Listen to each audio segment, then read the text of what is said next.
오늘 우리가 봉독한 마가복음 8장 1절에서 21절 말씀은 두 가지 사건으로 나누어져 있습니다. 그것은 이제 지난 시간에도 있었던 오병이어의 기적과 유사한 7개의 떡과 서너 마리의 작은 물고기로 4,000명을 먹이신 표적의 성격이 유사하죠. 그 사건을 마가가 기록했습니다. 그리고 이제 바리새인과 헤롯의 누룩을 주의하라 이런 말씀하면서 예수님과 제자들의 대화가 있습니다. 원문을 기억한 걸 다시 한번 봉독하고 여러분은 본문을 보시기 바랍니다. 1절입니다. 그 즈음에 다시 많은 무리들이 있어서 그들이 먹을 것이 없다. 예수께서 제자들을 부르셔서 그들에게 말씀하셨다. 2절 내가 그 무리를 긍휼히 여기노니 그들이 나에게 머물러 있는지 3일이 되었다.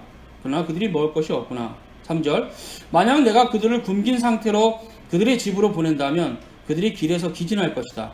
그들 중에서는 멀리서 온 자들도 있다. 4절 그러자 그의 제자들이 그에게 대답하였다. 누가 광야 어디에서 그들을 떡으로 만족하게 할 수 있겠습니까? 5절 그가 그들에게 물어보셨다. 너희가 떡을 몇 개나 가지고 있느냐? 그들이 대답하였다. 7개입니다. 6절 그러자 예수께서 무리들에게 땅바닥에 앉으라 하시고 떡 7개를 취하셔서 감사를 드리고 떼셨다. 그의 제자들에게 주어서 그 앞에 놓게 하셨다. 제자들이 무리들 앞에 놓았다. 7절 그리고 작은 생선 약간이 있었다. 그러자 그가 그것들에게 축복하시고 말씀하셨다.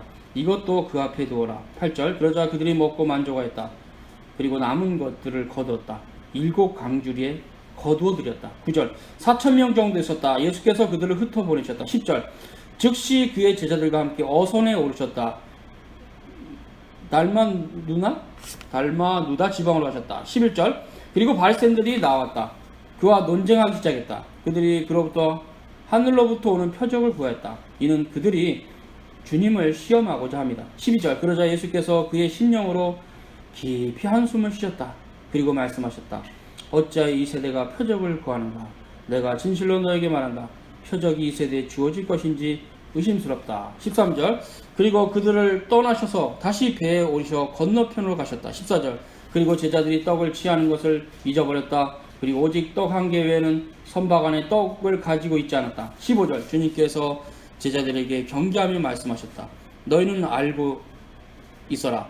바리새인의 누룩과 헤롯의 누룩을 주의하라. 그러자 제자들이 그들에게 떡이 없는 것을 서로 의논하였다. 17절 그러자 예수께서 그것을 아시고 그들에게 말씀하셨다. 어찌 너희가 떡이 없는 것을 의논하느냐? 너희가 아직도 깨닫지 못하여 알지 못하느냐? 너희가 너희의 마음을 강팍하게 하느냐? 너희가 눈을 가지고 있으나 보지 못하고 귀를 가지고 있으나 듣지 못하느냐? 기억하지 못하느냐? 19절 내가 5,000명에게 5개의 떡을 쪼개어 나눠 주었을 때 그 쪼개진 떡이 몇 강주리에 거두어 들었냐? 그들이 주님께 말하였다. 12강주리입니다. 내가 7개의 떡을 가지고 4,000명에게 나눠줄 때 조각난 떡이 몇 강주리에 거두었느냐? 그들이 그에게 말했다. 7강주리입니다. 그러자 그가 그들에게 말씀하셨다. 여전히 깨닫지 못하느냐? 1절에서 10절을 해석합니다. 여러분 본문을 좀 보시고요. 이 단락은 마가복음 6장 30절과 44절에 예수께서 오병이어의 기적을 행하신 사건과 매우 유사한 사건을 기록하고 있습니다. 다른 부분이라면 오병이어의 기적에서는 떡 5개 하고 물고기 2마리죠. 근데 이 본문은 떡 7개와 몇 마리 물고기입니다. 물고기 숫자가 정확하지 않습니다. 몇 마리 작은 물고기라고 되어 있어요. 헬라어로 익두디아 올리가인데 익두디아는 작은 물고기라는 뜻이고 올리가 몇 마리라는 뜻입니다. 그러니까 조그만한 물고기가 뭐 서너 마리 정도 우리가 추측컨대 있지 않았을까. 그리고 또 다른 점은 앞절에서는 12강주리를 거둬들였죠. 그리고 여기서는 7강주리를 거둬들였습니다. 그러나 놀라운 것은 이 두 표적은 거의 유사한 사건입니다. 즉 동일한 사건은 아니지만 2번 일어난 사건이긴 하지만 그 사건의 형태가 상당히 유사합니다. 여러분 한번 마가복음과 함께 마태복음도 같이 봐야 되기 때문에 마태복음 14장을 펴보시기 바랍니다. 마태복음 14장 여기 보면 유사한 사건인데요. 동일하게 있죠. 거기 보면 마태복음 14장 13절 보세요. 거기 보면은 예수께서 들으시고 배를 타고 떠나사 빈들에 가시고 무리가 듣고 여러 교로부터 걸어서 쫓아간지라.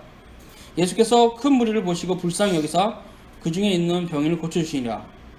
15절이죠. 저녁이 되면 제자들이 나와 이곳은 빈들이요 때도 이미 저물었으니 무리를 보내어 마을에 들어가 먹을 것을 사 먹게 하소서. 예수께서 가라사대 갈 것이 없다. 너희가 먹을 것을 주어라.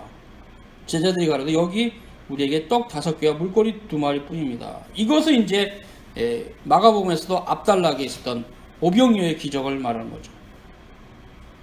그래서 거기 보니까 20절에 다 배불리 먹고 12바구니에 차게 되었다. 이렇게 돼 있죠. 먹은 사람은 여자 아이 외에 5,000명이었다.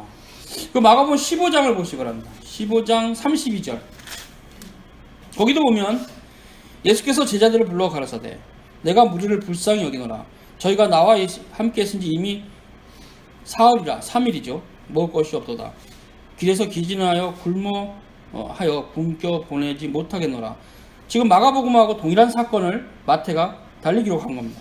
제자들이 가로되 광야에 있어 우리가 어디서 이런 무리에 배부를 만큼 떡을 먹으리까? 예수께서 가라사대 너에게 떡이 몇 개냐? 7개와 작은 생선 2마리가 있나이다. 본문이 똑같죠. 마가복음과.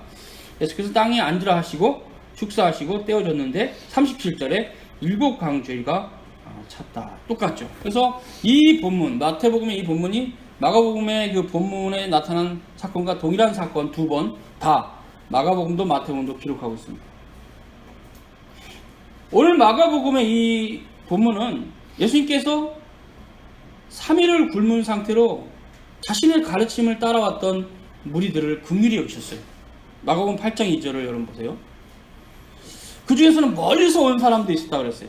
그러니까 이제 이 상태에서 3일을 굶었는데 그냥 가라 하면 멀리서 온 사람들은 기진할 것이다. 배고픔에 굉장히 고통을 받을 것이다 해서 예수님은 그들을 불쌍히 여기시고 이제 흩어지게 하기 전에 3일 동안 하나님 나라를 가르치시고 앉아라 하시고는 이제 제자들에게 혹시 먹을 것이 있느냐 했더니 7개의 떡이 있다고 그랬어요. 그리고 이제 2마리의 고기가 작은 물고기입니다. 특별하게 있었다 그랬어요. 그래서 그것을 이제 축사하시고 떼어서 먹었는데 7광주리가 남았다. 이러한 사건, 오늘 이 사건과 지난번의 사건 2번의 동일한 표적을 행하신 것은 모든 인류에게 양식을 주시는 이가 누구신가를 드러내신 것입니다. 그리고 광야에서 먹이신 것은 인간이 자기의 노력으로 식물을 얻는 것이 아니라 하나님의 크신 자비하심으로써 얻는 것이라는 걸 알려주신 것입니다. 무엇보다 주님께서 무리들을 긍휼히 여기셔서 그 먹을 것을 죽이신 것은 사람이 떡으로만 살 것이 아니라 여호와의 입에서 나오는 모든 말씀으로 살아야 된다. 모세가 신명기에서 말씀한 그 말씀과 연결이 되는 것입니다. 그렇기 때문에 하늘에서 내려온 산 떡이신 예수 그리스도께서 생명의 양식이 된다는 것을 지금 보여준 겁니다. 그 시대에서는 표적으로 먹이심으로 작은 물고기 몇 마리로 떡으로 먹이신 것처럼 이런 계시적 표적은 하나님 나라가 어떻게 우리에게 다가오는 것을 계시하신 겁니다. 예수 그리스도의 복음으로 하나님 나라가 온 세상에 전파될 것을 의미합니다. 예수 그리스도는 세상의 소망이요 온 세상이 그리로 반드시 돌아가야 하는 생명의 주님이십니다. 그는 은혜 언약의 중보자이시며 거룩한 보편교의 머리가 되시며 그 백성의 왕이시며 목자가 되십니다. 그는 이스라엘의 반석이시요 우리의 노래이며 찬송이십니다. 결국 오병이어의 표적과 오늘 이 본문의 표적은 동일하게 예수 그리스도에게로 그 당시로 돌아갑니다. 유대인이건 헬라인이건 돌아와야 할 것을 증거합니다. 앞선 오병이어의 그 기적이 12광주리의 그 수확이 있었다면, 즉 다 먹고도 배불리 먹고도 거기 있는 사람들이 12광주리가 남았다면 뒤에는 7광주리가 남았어요. 물론 이것을 우리가 단정적으로 어떻다 하고 왜 12강줄이고 왜 7강줄인가 말하기는 어렵습니다. 그러나 조심스럽게 좀 비교하시는 부분은 12강줄은 이스라엘의 12지파로 의미할 수 있고 7강줄은 후에 확장될 소아시아의 7교회와 연결했을 때 신구약 전체의 하나님의 백성 교회를 말하는 걸 알 수 있어요. 12강줄이와 7강줄이 그 의미는 뭐냐? 결국 예수 그리스도께서 신구약 전체의 하나님의 백성들의 구주가 되신다. 그들의 생명을 주관하시고 이끌어 주시는 우리의 목자가 되신다. 그런 의미가 있다는 것입니다. 어찌됐건 오늘 본문 두 번째 계시적 표적을 통해서 하나님 나라가 도래하였음을 예수님은 알리셨습니다. 하나님 나라는 긍휼의 나라입니다. 하나님 나라는 하나님의 크신 자비하심이 거기 임재하여 있는 나라입니다. 예수 그리스도께서 왕으로 계신 나라입니다. 그가 그의 말씀으로 다스리시는 나라입니다. 그래서 예수 그리스도께서 거룩한 보편교회의 머리가 되십니다. 모든 신자들은 믿음으로 머리 대신 그리스도와 연합된 지체가 되어야 됩니다. 그러므로 믿음으로. 그 믿음으로가 굉장히 중요해요. 우리는 하나님 나라의 한 부분입니다.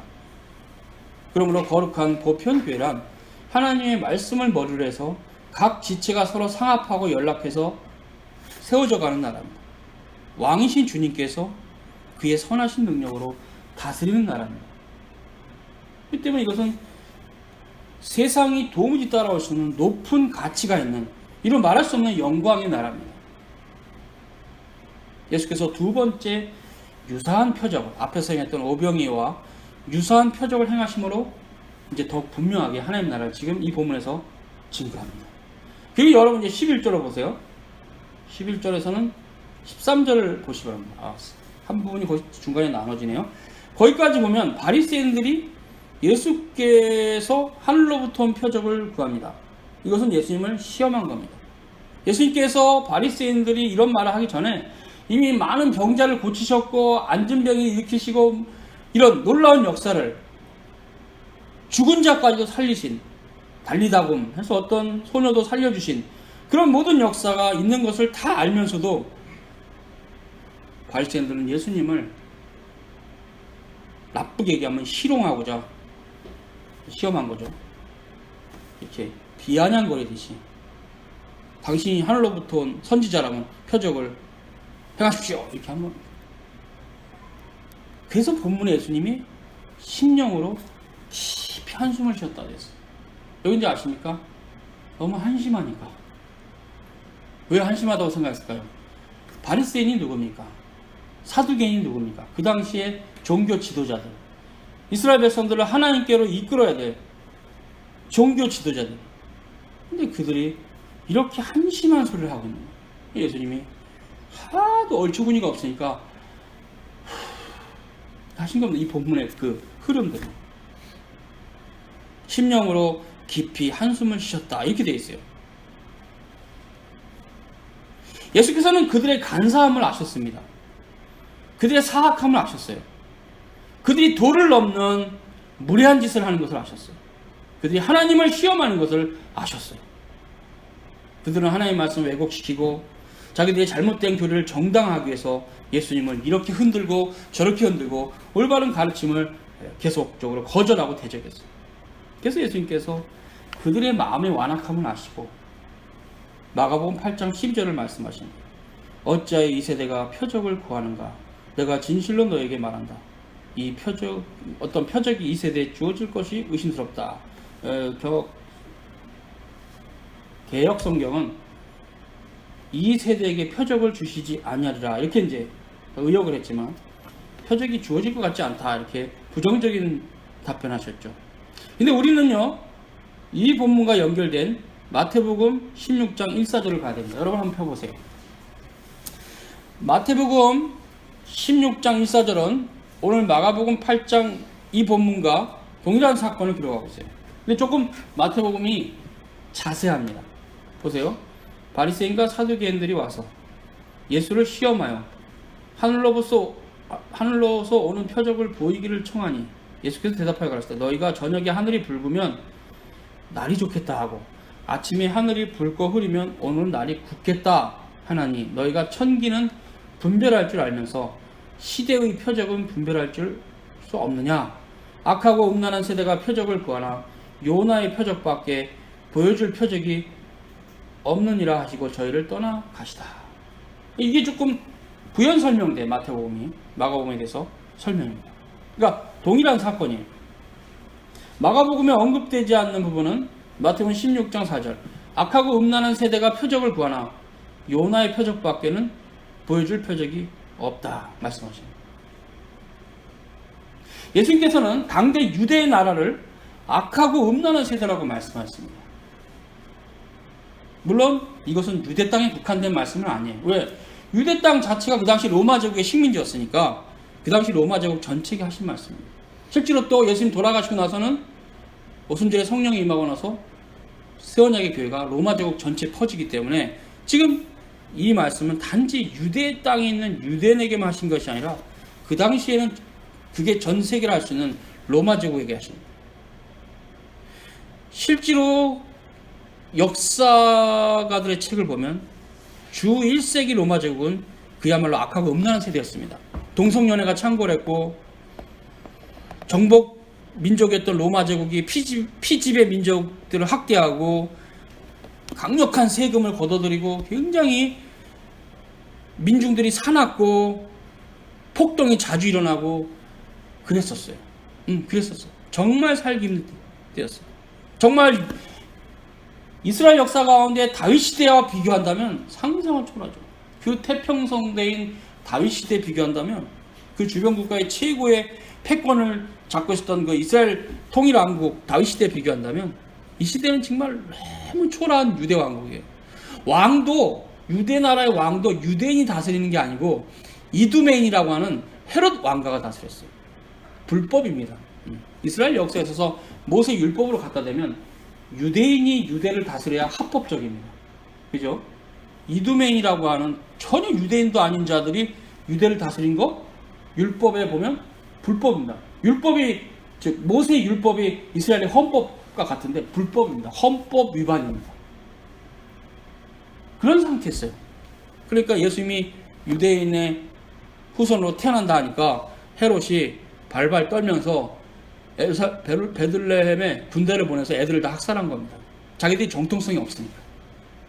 이렇게 민중들은 사납고 왕권은 정통성이 없고 선지자도 이제 아예 없고 선지자가 아예 없어요. 말라기 이후에. 그리고 제사장들은 엄청 타락해서 사두개인들이 주로 제사장입니다. 부활이 없다.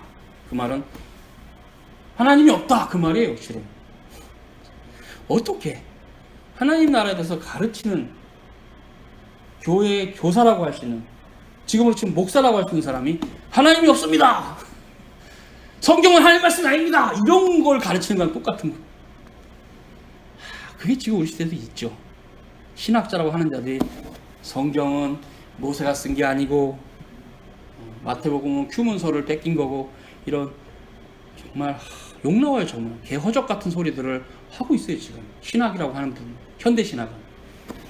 성도들이 관심을 가지고 그런 신학을 읽어대면서 비판할 수 없으면 그냥 그 신학의 노예가 되게 돼 있어요. 그런가? 성경이 하나님 말씀이 안 된 지 오래됐는데 그런 형태의 현대신학의 부패는 고대시대에도 있었어요. 사두개인과 같은 꼴이죠.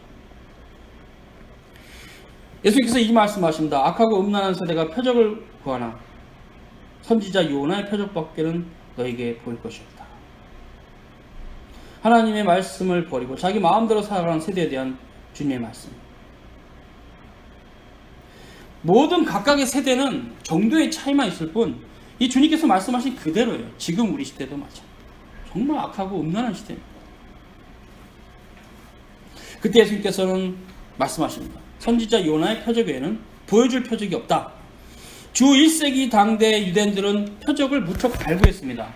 그래서 유대인의 신앙은요 표적적 신앙이에요. 헬라인의 신앙은 지혜를, 그러니까 철학이 굉장히 발달했거든요.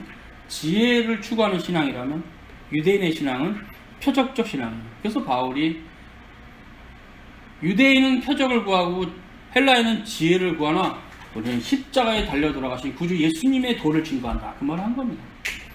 이 표적을 굉장히 강조했는데요. 천사 숭배 사상이 엄청나게 확장되어 있는 종교였습니다. 신비한 체험을 되게 좋아하는 애들이 있어요. 종교적으로. 심각하죠. 그래서 하늘로부터는 표적을 계속 구했어요. 38년 된 병자도 천사가 물을 동하게 하면 내가 낫겠습니다. 예수님께 그렇게 말한 것처럼 그 당시 유대인 안에 천사 숭배 사상이 팽배했고 표적을 구하는 신앙이 그때 유대 당시에 팽배했어요. 그러니까 이 바리새인들이 예수님을 시험하면서 당신이 최소한 선지자라면 지금 하늘로부터 온 표적을 우리에게 보이라 라고 이렇게 무리한 짓을 예수님께 했어요. 이렇게 천사를 숭배하는 유대 종교의 어두운 종교적 상태는 심각했습니다. 그래서 히브리서에서도 예수님에 대해서 논증할 때 사도 바울이 천사보다 우월하신 그리스도 그걸 논증했고 모세보다 우월하신 그리스도. 그러니까 천사 숭배 사상이 있었기 때문에 그걸 격하는 거죠. 잘못됐다고 정지하고 올바른 말씀을 제시한 거죠. 히브리서에서. 그리고 모세의 율법으로 구원받은 줄 알았기 때문에 모세보다 우월하신 그리스도에 대해서 말씀함으로 율법으로 구원받을 수 없다는 것을 보이신 거예요. 히브리서가.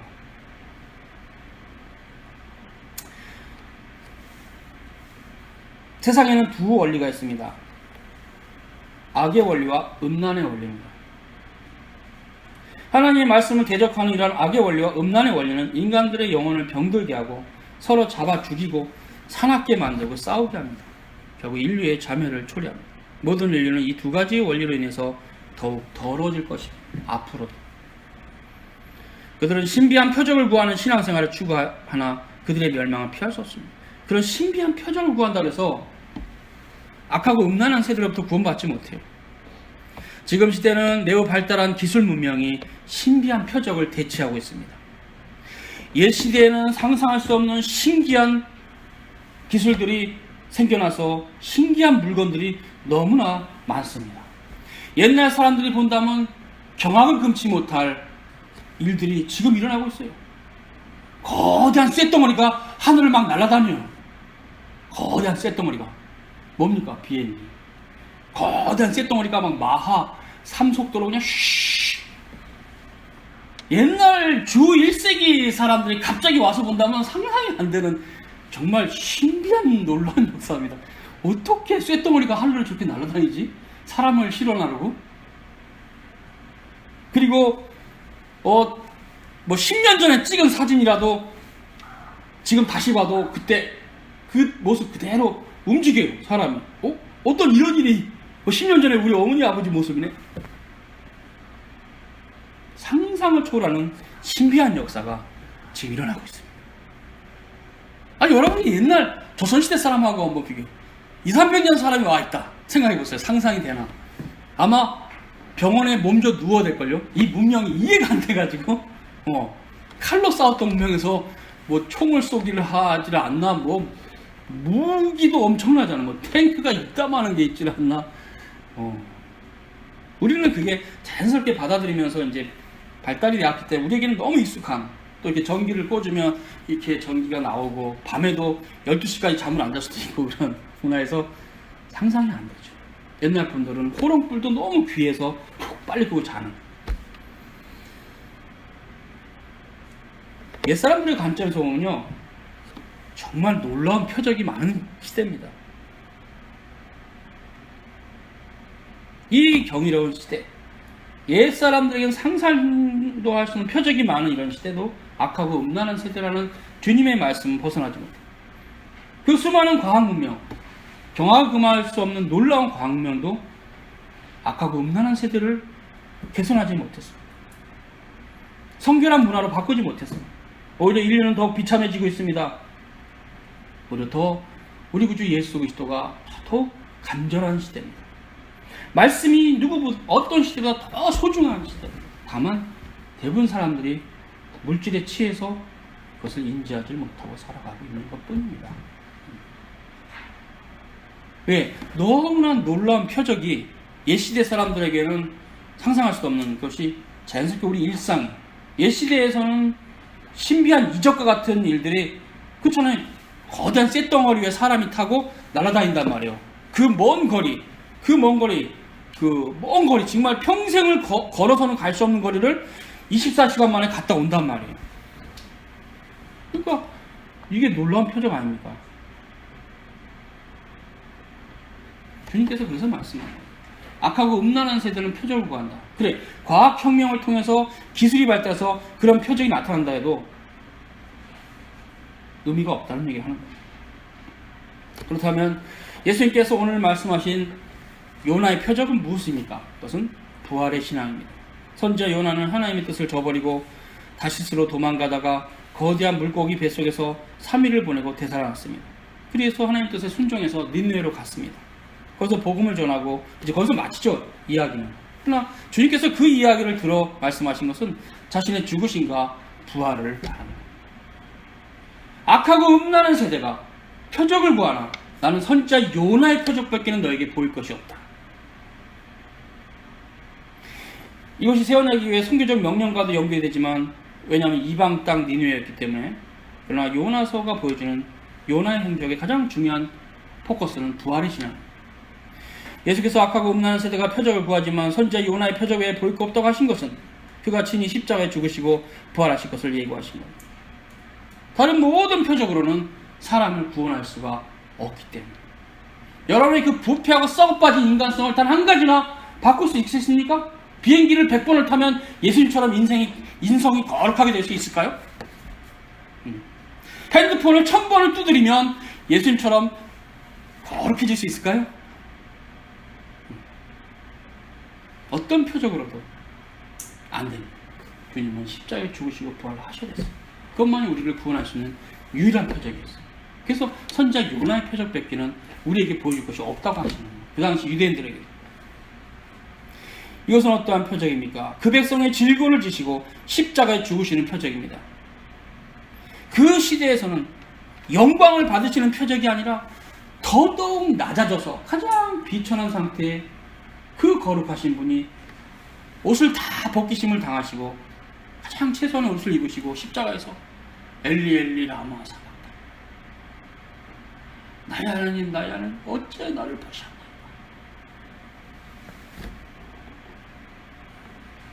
그게 그렇게 만만한 사랑입니까?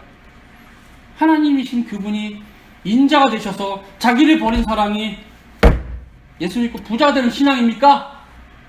여러분, 부자 만들어주고 주님께서 십자가를 지신 것인지 아십니까? 그 썩어빠진 인간성을 자신을 닮으라고, 자신을 따라하라고 그렇게 십자가를 지십니다. 우리는 주님을 따라가야 됩니다. 그 주님의 십자가를 따라가야 됩니다. 주의 말씀을 소중히 여겨야 됩니다. 그게 그렇게 페이퍼 컴퍼니처럼 그렇게 그냥 페이퍼로 얄팍한 지식이나 습득하는 것이 아닙니다. 그 한 말씀이 생명을 주고 우리가 따라가야 될 우리 주님입니다. 로고스 에스트 크리스토스. 예수 그분 자신이 말씀이에요. 말씀이 육신이 되신 분이에요. 우리 가운데 우리가 똑같은 인간으로 죄만 없으시고 오신 분입니다. 하나님이 없다고요? 예수님이 하나님이십니다. 하나님 이미 이 땅에 33년간 왔다 가셨어요. 다만 여러분이 혹시 안 믿을 뿐인지 저는 믿습니다. 우리 주님 나의 죄를 위해서 죽으신 줄 믿고 부활하신 줄 믿습니다. 그래서 저는 이 부분관에서는 고린도전서 15장을 무척 좋아합니다. 고린도전서 15장 부활에 대한 그 바울의 그 절절한 말씀, 너희가 방언하고 예언하고 그런 표적을 구하는데 그걸로 아무 의미가 없다. 자, 그것은 앞으로 폐지될 거다. 사랑을 따라 구하라. 그러면서 부활 신앙을 얘기하고 15장이 마치고 16장이 마지막 인사잖아요. 그냥 마지막 인사. 그리고 마쳤잖아요. 고린도전서. 우리가 고린도전서만 읽어봐도 정말 주님을 알아가는 일에 헌신하는 것이 얼마나 소중한 걸 알게 돼요. 주의 일에 더욱 힘쓰는 자들이 되라. 형제들아 경고하고 흔들리지 말고 주의 일에 더욱 힘쓰는 자들이 되라. 이는 너희 수고가 주 안에서 헛되지 않은 줄 안다. 그럼 바울의 그 진정한 고백은 우리에게 울림이 있죠. 유대인들은 예수님께 허탄한 표적을 구할 때 예수님은 홀로 부활의 표적을 예비하고 계셨습니다. 그 마음은. 그래서 이제 그가 3년 후에 죽으시고 부활하심으로 예수 그리스도께서 하나님 아들이심이 인정되셨어요. 그가 죽으심은 우리의 허물을 인하며 그가 살으심은 이제 그 허물을 극복하시고 죄를 극복하시고 사망을 멸하시고 십자가로 승리하신 것입니다. 결국 이런 모든 교리라는 것은 하나님 말씀 안에서 우리가 완성이 되면서 그 말씀의 놀라운 권능을 신자들 각자가 하나님 말씀 안에서 확인이 돼. 자신들의 말씀이 돼요. 하나님 말씀이 성경을 읽을 때 정말 엠마오 도상에 갔던 두 제자가 마음이 뜨거운 것처럼 하나님 말씀이 나의 말씀이 되야 됩니다. 여러분 각자의 말씀. 단지 교리라는 것은, 교회가 공적으로 선포하는 교리라는 것은 달리 해석하면 안 되니까 방책을 쳐주는 겁니다. 방책. 교리를 뭐 우리가 평생 다 할 수도 없지만 예리한 교리들이 많으니까, 교부들의 신학도 많으니까 교리를 다 안다 해서 하나님 말씀을 안 것도 아닙니다. 하나님 말씀, 지금 우리가 읽고 있는 신구약 성경, 이것이 하나님 말씀입니다. 그것을 달리 자의적으로 해석하면 안 되기 때문에 그걸 방책을 치는 교회가 공적으로 선포한 웨스트민스터 표준 문서가 있을 뿐이지 그거를 다 안다 그래서 다 알 수도 없지만 성경을 안 건 또 아니에요. 하나님 말씀 또 달리, 그러니까 이게 작업이 많다는 거죠. 신자들이 알아야 될 게 되게 많습니다. 평생에 걸쳐서 계속 알아야 된다. 하나님을 일단 거룩한 보편 교리를 알아야 되고, 두 번째는 그 교리를 따라서 성경을 이해하는, 성삼위일체 하나님께서 창세기서부터 어떻게 우리에게 말씀하셨는가, 그 말씀이 어떤 의미가 있으며 그것이 그리스도의 십자가의 부활관에서 우리가 믿음으로 어떻게 하나를 가는가, 이런 걸 계속 깊이 알아갈수록 확신하건대 이 땅에 별로 소망이 없어요. 이 땅에 별로 재미가 없어요. 뭐가 재밌어서? 하나님 말씀이 재밌었어요. 그렇게 돼야 돼. 신자라는 게 원래 그게 신자입니다. 여러분이 하나님 말씀을 사모하지 않는 것만큼 여러분의 인생은 허비하는 인생이요, 낭비된 인생이요, 표적을 구하는 유대인의 신앙일 뿐입니다. 부활의 신앙은 예수님을 따라가는 겁니다. 여러분이 아무리 핸드폰을 1000번 두드리고 비행기를 100번 타도 그것은 유대인의 신앙입니다. 하나나라 못 갑니다. 비행기 100번 타도. 비행기 100번 타면 하늘을 100번 왔다 갔다 했잖아요. 여기 땅에 있는 우리보다는 100번씩이나 하늘에 가깝잖아요. 그래도 구원 못 받습니다. 약간 제가 우스갯소리 얘기합니다. 비행기를 100번을 타도 그 높은 성층권까지 올라가는 구름 위를 달리는 비행기를 100번 타도 하늘나라 못 갑니다. 오직 우리 위해서 십자가신 예수님을 믿음으로만 하늘나라를 갑니다. 우리는 사도의 규례를 따라서 주의 날을 성실하게 지켜야 됩니다. 주의를 지키지 않는 것처럼 비참한 생애도 없어요. 주님께서 성도들의 신앙을 위해서 부활하신 오늘이 바로 새 언약의 주의 날로 사도들이 정해졌습니다. 우리를 구속하신 주님을 따라가는 삶의 자태이기도 합니다. 그래서 이 새 언약의 안식이 상당히 중요합니다. 왜냐하면 주님이 오늘 부활하셨어요. 오늘 새벽에. 그래서 항상 우리는 부활주의, 어떤 절기들을 안 지킵니다. 매추철, 칠칠절 안 지킵니다. 개혁교회는. 엄밀하게 얘기하면 크리스마스, 성탄절도 부활절도 안 지킵니다. 왜 주님의 부활을 1년에 한 번만 지키냐 이 말이에요. 부활주일이 있을 뿐입니다. 52주 철저하게 지켜야 됩니다. 또 그걸로 어쩌면 족할 수도 있어요. 좀 더 뭐 다른 날을 더 지킬 수 있어요. 저희 교회는 토요일날 또 모임을 만들어서 성경 가르칩니다. 그 날을 또 지키는 거죠. 그러나 그런 것들은 부가적으로 있는 것이지 주님의 날을 지키는 것은 사도시대부터 연결된 굉장히 중요한 의미가 있어요. 주님의 부활이 오늘 이루어졌어요. 우리는 늘 매주 부활주의를 지킵니다. 그래서 토요일이 되면 내일 우리 주님이 부활하십니다. 나의 신앙을 위해서 지금은 무덤에 계시겠구나. 그러면서 이제 부활을 맞이하는 그런 신앙들이 우리가 늘 되는 겁니다. 이런 것들이 그렇다 해서 그날 금식을 하고 막 매주 그럴 필요는 없어요. 그러나 마음속으로라도 그런 생각하면서 주의 날을 기다리는 것은 중요하죠. 주님의 날은 은혜의 날이고 모든 날의 완성이며 우리가 살아가는 목적이기도 합니다. 신자들은 주의를 온전하게 지키기 위해서 다른 날에 세상에 나가서 일용할 양식을 구하는 겁니다. 그렇기 때문에 다른 날이 주님의 날을 위해서 있고 주님의 날은 영원한 안식을 위해서 있는 겁니다. 이해가 되죠? 그러니까 평일이 주의를 위해서 있는 거예요. 하나님은 하루만 지키라 했지만 6일은 너희 것이라 했지만 그 6일을 살아가는 목적은 주일에 있고, 그럼 주일을 왜 지켜야 됩니까? 하나님? 그럼 하나님 뭐라고? 너희에게 영원한 안식이 있으므로 매주 드리는 안식일을 소중히 여기라, 그런 뜻이에요. 이 모형입니다. 오늘 우리가 드리는 이 예배가 하늘나라에서 드릴 예배의 모형입니다. 천상의 예배를 드리고자 우리는 매주일 주님 부활하신 날 이렇게 예배를 드립니다. 계속 드려야 됩니다. 주님 오시는 날까지. 모이기를 패하는 다른 어떤 자들의 습관과 같이 하지 말고 그날이 가까운 곳일수록 더 그리하자. 사도 바울이 얘기잖아요. 우리가 주의를 철저히 지켜야 돼요. 퍼블릭 워십을 드려야 됩니다. 그리고 이런 것들이 계속 주님 오시는 날까지 쌓이면 이제 우리가 주님 오시는 날에 영원한 예배를 주 앞에서 찬송, 영광의 찬송. 그래서 이 나라의 이 지상에서의 안식일은 영원한 안식, Eternal Sabbath Day, 영원한 안식에 대한 예표와 모형입니다. 있잖아요. 주님 분명히 그 영원한 안식을 우리에게 허락하시고자 할 날에 먼저 가 계시잖아요. 그러니까 우리가 안식일이 그렇게 연결돼서 굉장히 중요한 날이에요. 물론 구약시대는 주의 마지막 날, 주님 부활하시기 전날이죠.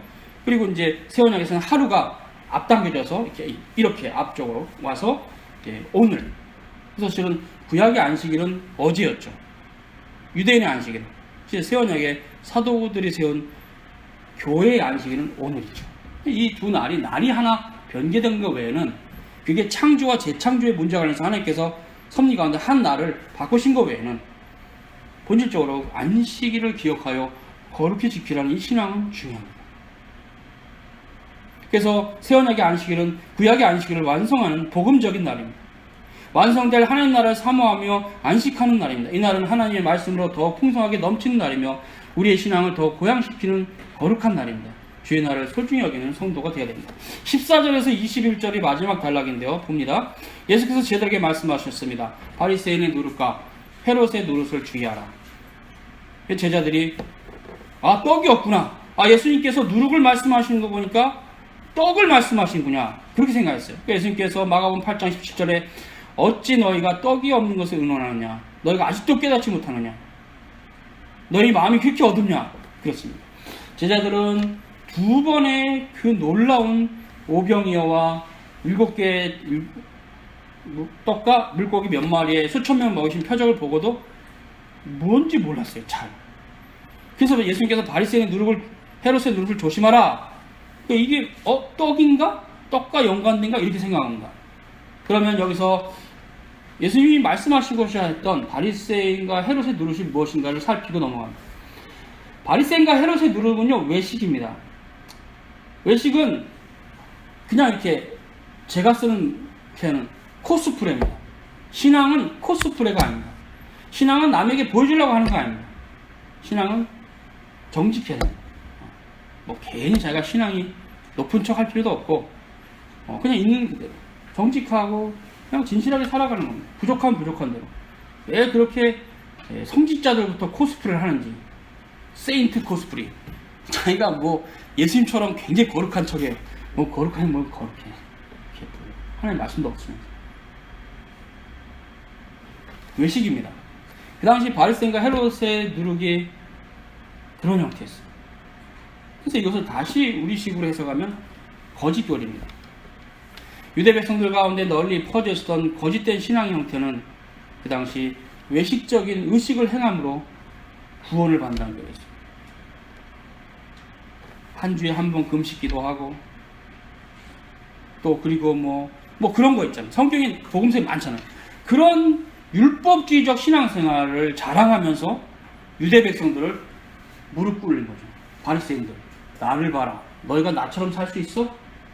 나는 하루에 꼭 한 번씩 금식해. 너희들 새끼 다 찾아먹지? 나는 두 끼만 먹고 사는 거룩한 사람이야. 이런 식으로. 이게 다 외식적인 거예요. 자신의 행위로 다른 사람의 그 신앙의 의지를 꺾고 나를 쪽팔리게 만드는 그런 형태는 거의 외식이에요. 바리새인의 신. 내가 이렇게 뭐 어쩌라고 그래서 하나님 말씀 한 가지도 모르고 있으면서 먼저 올바른 도리부터 깨닫고 어떻게 하나님 나라를 이루어가는 걸 생각해야지. 그렇게 그냥 뭔가 행위로 거룩하게 될 줄 알고 그게 바로 바리새인들의 외식이었어요. 율법주의죠. 예수님께서 바로 오병이어의 표적을 행하신 것은 하나님 나라가 어떠한 나라인 것을 깨닫게 하시고자 하신 것입니다. 하나님 나라는 먹고 마시는 데 있는 것이 아니다. 그래서 먹고 마시는 규례를 철저하게 따졌던 유대교의 신앙을 정지한 겁니다. 장로 유전에 보면은 손을 씻고 음식을 먹고 여러 가지 세속적인 어떤 종교적 규례들을 철저시하고 이것을 철저히 지켜야 된다 그랬어요. 그래서 예수님께서 너희들은 하나님 말씀도 폐하면서 장로의 유전은 되게 좋아하는구나. 그런 것이 너희들 종교의 척도구나. 그렇죠. 새벽기도 안 빠지면 막 하늘에서 불이 떨어질 줄 알고 새벽기도 빠진 사람 막 정지하기 시작해요. 아, 넌 새벽기도 빠졌지. 우리의 행위는 종교의 척도가 아닙니다.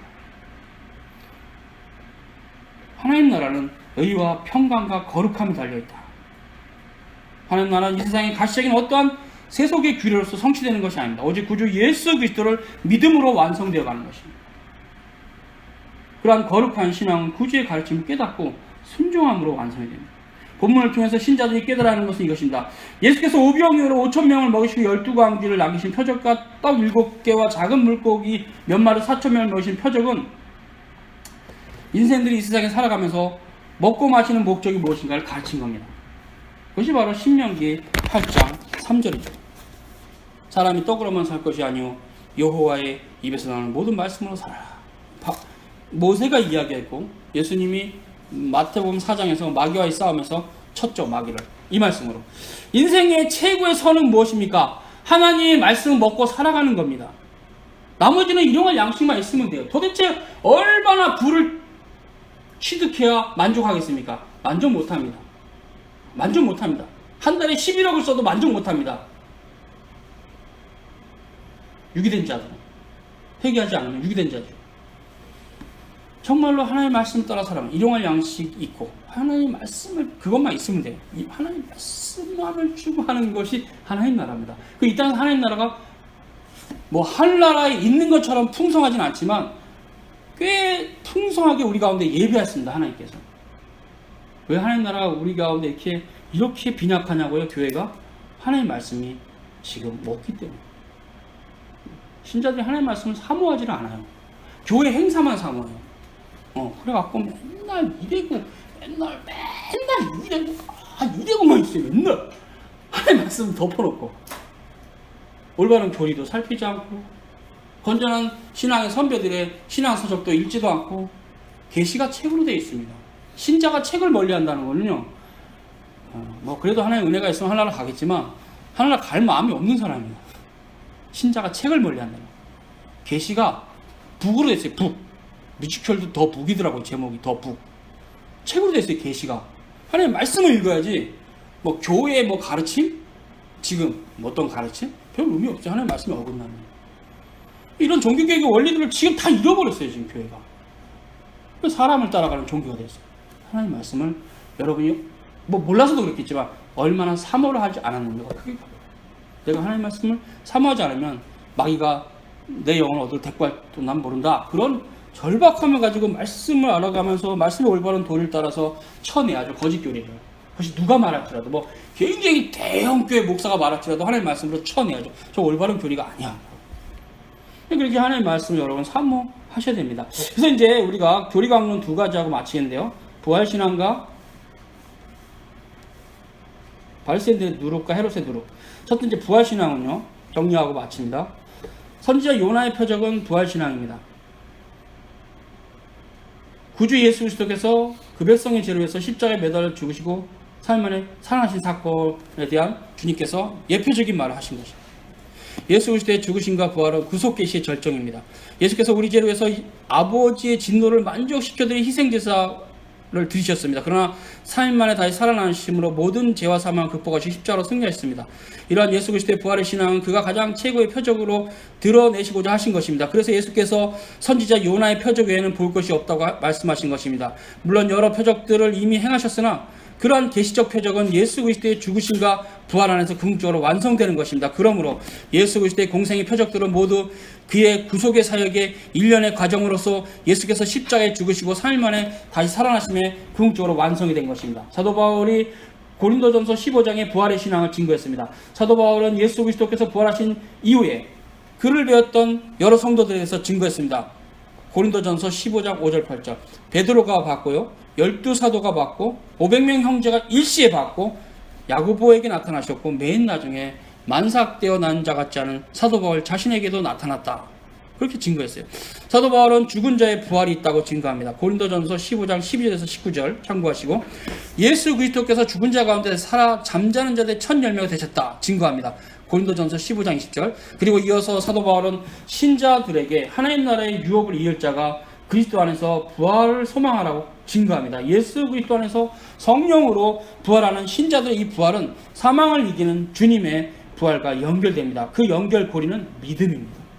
그래서 성화에서도 그 우리의 행함이 자랑이 안 되는 근본적인 이유는 그리스도의 보혈의 공로를 위한 성령의 능력으로 성화가 되지 우리 자신의 어떤 의지로도 성화가 안 돼요. 하나님의 은혜입니다. 너무나 감사해요.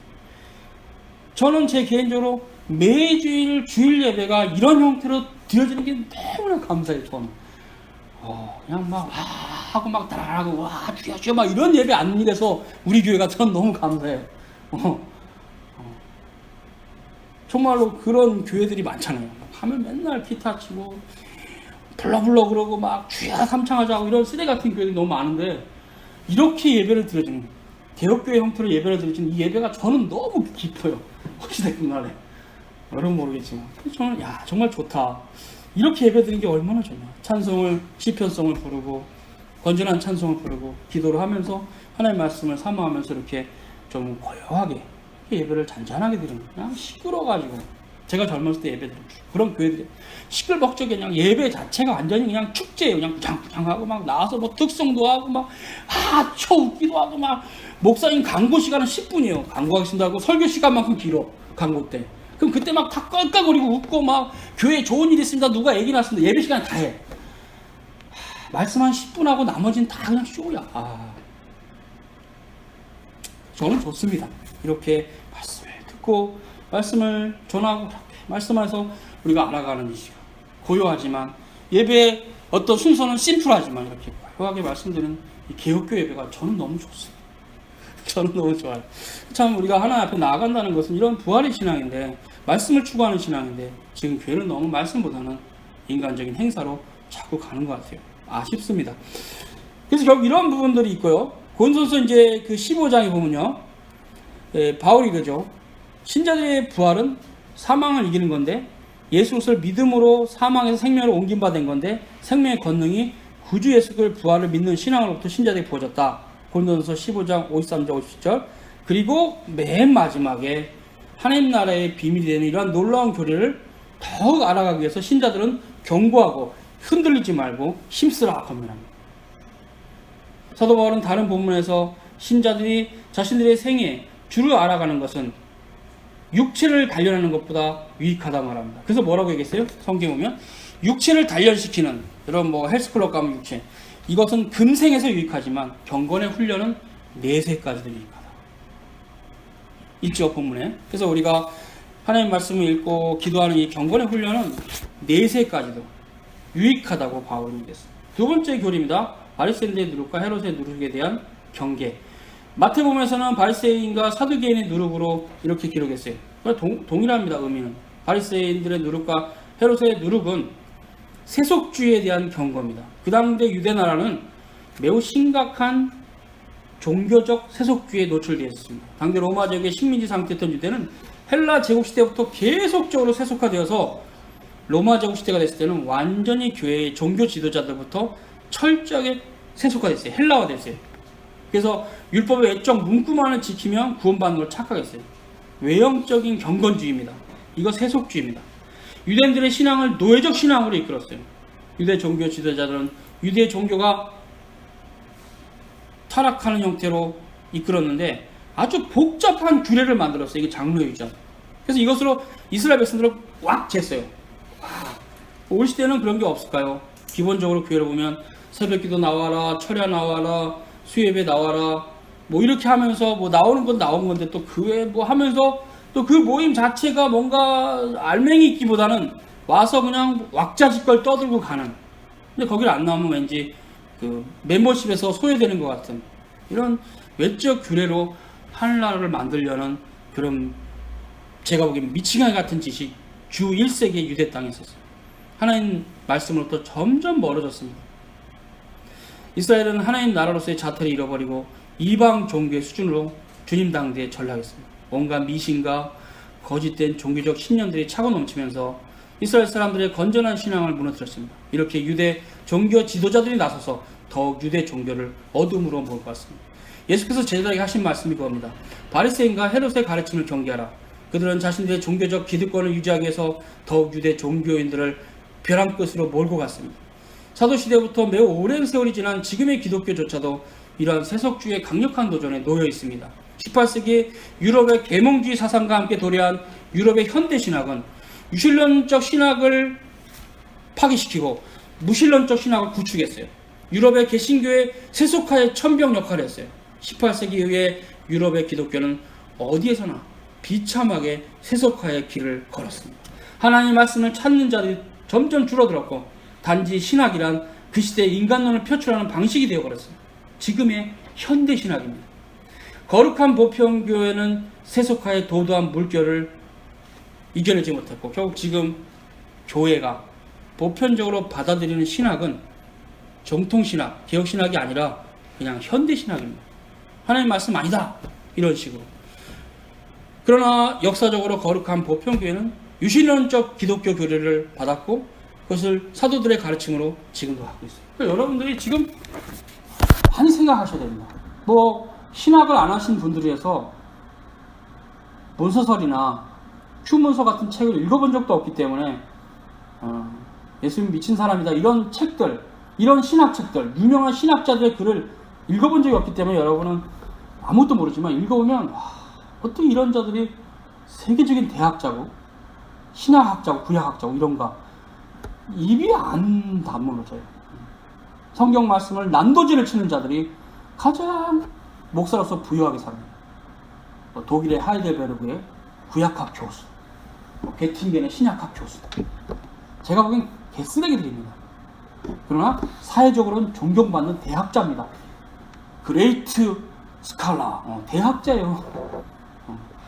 여러분 판넨베르그, 몰투만, 톨틸리, 볼트만, 콘젤만, 칼 바르트 개쓰레기들입니다. 그러나 세상의 관점을 보면 사회적으로 엄청나게 존경하는 대학자입니다. 대신학자입니다. 이게 뭡니까? 지금 이렇게 됐다. 지금 그들이 바로 그 옛날 사두개인과 바리새인과 다를 바 없는 자들입니다. 바르트와 몰트만과 뿔트만과 틸리와 하나님의 말씀을 정면대전 슐라이마허와 리틀과 그런 신학을 공부한 저로서는 무진장 화가 나죠. 어떻게 하나님을 믿다고 얘기하고 이들은 이렇게 존경받고 세계적인 대학자라고 먹고 사는 문제는 다 해결되죠. 한 달에 월급이 1,000만 원 넘고 교수로서 석자 교수가 돼갖고 하이델베르그, 게팅겐, 민스터의 가장 노른자 땅을 딱 신학자 그런 현실들이 여러분 인지하면서 야 지금 하나님 말씀이 다 땅에 떨어졌구나. 보편신학이 지금 시대 보편신학이 정통신학이 아니라 개혁신학이 아니라 배교의 신학이구나. 그걸 알아야 돼요. 그리고 여러분 마음속으로 내가 하나님 말씀을 올바로 알자. 이건 믿음으로만 알 수 있는 거라서 그런 대학자들이 알 수 있는 신학이 아니에요. 주님이 버린 자들입니다. 근데 지금 한국교회 많은 목회자들은 거기를 가고 있어요. 폴틸리의 뭐 신학교 세미나, 뭐 신학 세미나, 뭐 칼바르트 신학 세미나, 그런 거. 몰트만의 3.1처럼 강의한다. 어떤 사람이 전공자가 그럼 와 갑니다. 목사들, 교인도 가고. 이렇게 하나님의 말씀이 아닌 것을 열심히 찾아다니고 개혁신앙은 별로 사모하지 않는 이런 아쉬움은 있습니다. 여러분 그래서 찾아가야 돼요. 하나님의 말씀. 사두개인과 바리새인과 에세네파와 그 다음에 헤롯의 가르침으로 누룩으로 돌아가면 안 돼요. 오직 그 당시 딱 한 분뿐이었던 그 당시 예수 그리스도에게로 우리는 돌아가야 돼요. 기도하라. 거룩한 주님 감사합니다. 저희가 어느 시대나 시대로부터 대접받지 못하고 고난의 길을 갈지라도 주님이 가신 그 길을 따라감으로 승리할 줄 믿습니다. 사랑하는 성도들이 주님을 더욱 사랑하며 십자가를 지고 고난의 길을 갈지라도 믿음으로 가게 하여 주시길 바랍니다. 우리에게 선한 것이 있는 것이 아니고 우리가 그 십자가를 질 수 있는 능력이 있는 것이 아니라 우리를 위해서 자신의 모든 것을 버리신 사랑하시는 주님, 그 주님의 능력이 있음을 믿습니다. 우리는 믿음으로만 그 길을 가오니 오직 우리의 자랑과 우리의 공로를 내세우지 말고 주 앞에 순종하는 신앙이 되게 도와 주시옵소서. 주님을 더 사랑하는 성도들이 되게 도와 주시옵소서. 주 앞에 부복한 겸손한 신자들이 되게 도와 주시옵소서. 주님과 동행하는 신자들이 되게 도와 주시옵소서. 예수님 이름으로 기도 올리옵나이다.